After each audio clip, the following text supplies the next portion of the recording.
হরে কৃষ্ণ কৃষ্ণ কৃষ্ণ হরে হরে, হরে রাম রাম রাম হরে হরে।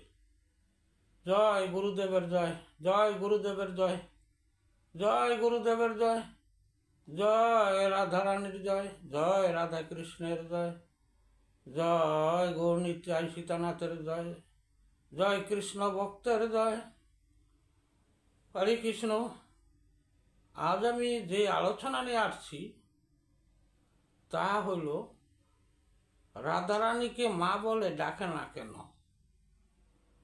সবাই যত দেব দেবতা জয়ী আছে কেন সবাইকে কিন্তু মা বলে সম্বোধন করে, কিন্তু রাধারানীকে কেন মা বলে না?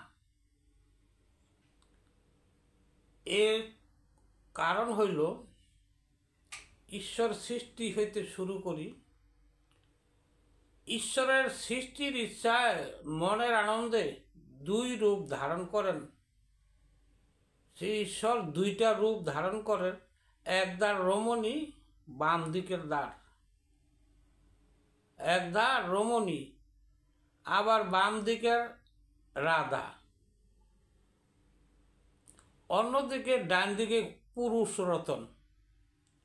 এই যে বাম দিকে এক দ্বার, এটার থেকে দুইটা হয়েছে রমণী হয়েছে একজন, বা আবার বাম দিক, তারও বাম দিক থেকে হয়েছে রাধা। আর ভগবান নিজে পুরুষ আকৃতি এক সাইডে। এই দুইটা ভাগ হয়ে গেছে। দুইজন হয়ে যখনই দুইজন হয়েছে তখন ভগবান কি করছে, সেই রাসক্রিয়া মত্ত হয়ে তো রাধা কৃষ্ণ বিহার করেন। তারা দুইজনে যে রাসে মত্ত হয়ে তারা বিহার করছেন, এবং এই গর্ভবতী হলেন, রাধারানী গর্ভবতী হলেন, একটি ডিম্ব প্রসব করলেন। একটা যাহা প্রসব, এই প্রসব করলেন, প্রসব মানে কি জন্ম হইল যার থেকে, তাহা একটা ডিম্ব আকার। এই ডিম্ব দেখে রাধা ক্রোধ হয়ে জলে ফেলে দিলেন। তখন শ্রীকৃষ্ণ দেখে হায় হায় হায় হায় বলে, একই কাজ করলে। ক্রোধে শ্রীকৃষ্ণ বলছে, আমি তোমাকে অভিশাপ দিচ্ছি। তুমি ডিম্ব মনে করে সন্তান ফেলে দিলে, তোমাকে এই জগতে কেউ আর তোমাকে মা বলে ডাকবে না। আর তোমার অংশ থেকে যে নারী জন্ম নেবে তার কোনোদিন সন্তান হবে না। চিরকাল সুস্থ থাকবে, ঠিক আছে। সেই সময় রাধা রানী কি করছেন, জিহ্বা হতে সাদা বর্ণের এক কন্যা জন্ম হলো।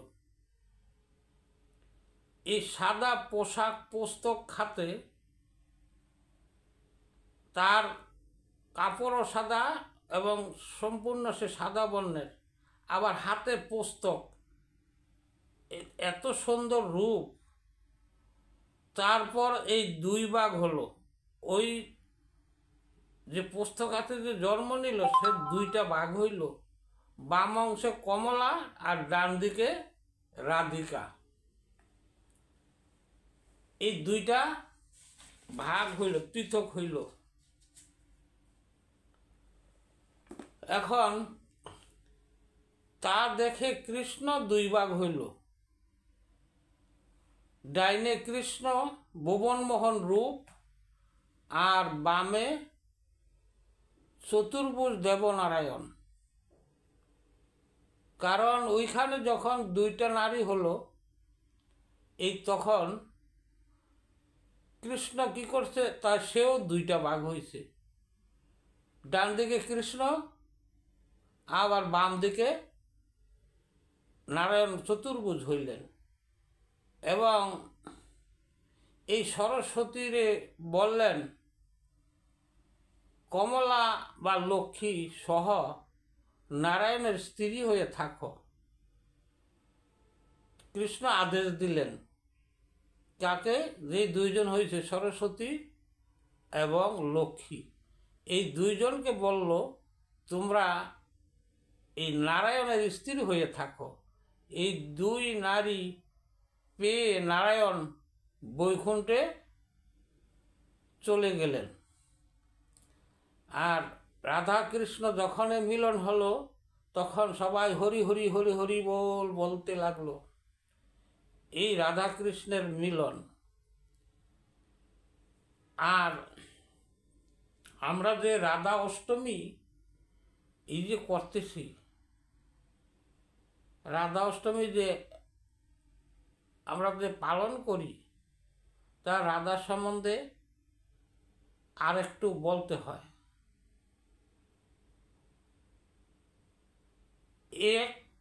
একবার যদি রাধা অষ্টমী পালন করে কোটি কোটি ব্রহ্মহত্যার মাপ হয়। শত শত একাদশী আর এক রাধা অষ্টমীর সমান। কৃষ্ণ বলেন, আমার জন্মাষ্টমী পালন করতে যদি নাও পারে, অক্ষম হয়, যদি কেউ রাধা অষ্টমী পালন করে আমাকেই পেয়ে থাকে। তাই আমাদের সকলেরই এই রাধা অষ্টমী পালন করা উচিত, কারণ এতে কোনো সময়ও লাগে না। কারণ অর্ধবেলা উপবাস থাইকা ভোগ লাগাইয়া তখন এই অষ্টমী রাধা অষ্টমী পালন করা হয়। এতে আমাদের কোনো তেমন একটা আঘাত ব্যাঘাত ঘটে না। তাই আমি মনে করি সকলেই যদি চেষ্টা করে এই রাধা অষ্টমী করতে পারে। আর এই অষ্টমীটা কিভাবে হলো, কোনো কোনো শাস্ত্রে বলে এই রাধারানী কৃষ্ণর থেকে 11 মাসের বড়। এই রাধারানীর 11 মাস চোখ বন্ধ করেছিল। রাধারানীর জন্ম উৎসবে নন্দ ও যশোদাকে নিমন্ত্রণ করছিলেন। সেই দিন কৃষ্ণকে কোলে নিয়ে মা যশোদা আসলেন এই রাধারানীর বাড়িতে, অথবা বিষবাণুর বাড়িতে আসলেন। তখন রাধা কৃষ্ণকে যখনই ওই বাড়িতে গেলেন কৃষ্ণ, যখনই কৃষ্ণ এর কাছে নিয়ে যাওয়া হয় তখনই রাধারানীর চক্ষু কী করলো, চক্ষু মেললেন এবং প্রথমেই সে কৃষ্ণকে দর্শন করলেন।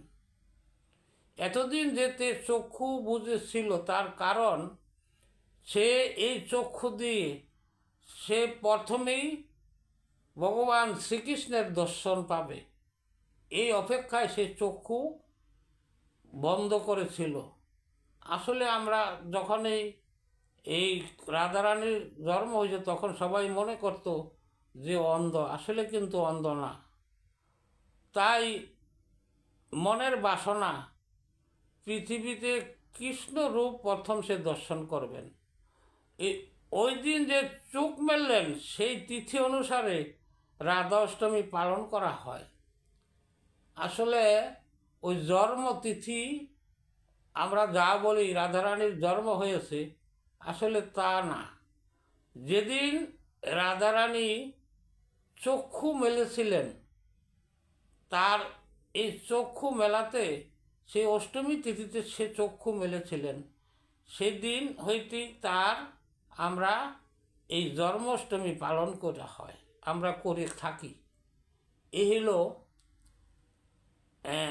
শাস্ত্রের থেকে, এই হলো আমরা শাস্ত্রে যেটুকু পাইছি এইটুকুই বললাম। আর এই শাস্ত্রের বাইরে কিন্তু আমরা বলতে পারি না। হরে কৃষ্ণ। আমি যদি এই যে বলার মধ্যে যদি কোনো ভুল ত্রুটি হয় আপনারা আমাকে ক্ষমার দৃষ্টিতে দেখবেন। হরে কৃষ্ণ কৃষ্ণ কৃষ্ণ হরে হরে, হরে রাম রাম রাম হরে হরে। হরে কৃষ্ণ। রাধারানীর কৃপা হোক সকলের, সবাই যেন রাধারানীর কৃপা পায়। আমি জগৎবাসীর কাছে প্রার্থনা করি, আপনারা রাধা অষ্টমী, যারাই কৃষ্ণ ভক্ত আছেন তারা রাধা অষ্টমী করতে বলবেন না। হরে কৃষ্ণ। জয় রাধে, জয় রাধে, জয় রাধে।